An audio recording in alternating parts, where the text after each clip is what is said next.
Poi, allora, ti faccio sapere una cosa, dai. Visto che troviamo l'altra volta e hanno delle macchie strane e sono venuto a capire, vedi, sono mozziconi di lapa. E lo sai perché? Tagliare la bolla, però non ti mettere la mano, non vedo niente. A me sembra semplice rasoia. No, ti dico una cosa, ho visto la formula, gli ha ricavate. Che mortadella! È una Esattamente, formula tipica come mortadella questa. esattamente, è mortadella, mangiare mortadella. Era una festa della comunione Parisci, vero?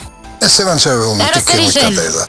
Le api sono attratte dalla mortadella, per questo è successo, capito? Vedi, promozzicona e tutto quello che era in terra, per morto. Ma così a finire. Ho scoperto io. Hai mai provato una bella camomilla No, di sì. 6 fiori stasera?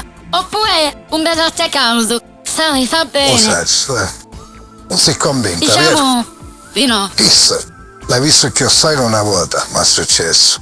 Non è il primo caso. Ha successo diverse volte, diciamo, più prima e tante volte mi è successo. Ci fu un caso pure all'università. Sempre una mortadella. Bah.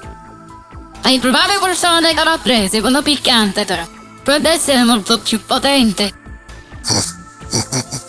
Ragione. Oppure prova con la pancetta. Quella affumicata però, perché dovrebbe essere più resistente. La verità è che ti sei fissata con i salumi. Assai però. Puoi dire quello che vuoi, ma a me non mi canci idea. Capisci? Vai poi Visto che che hai la buono denti, ricorda.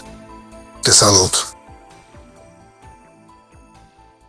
Sì.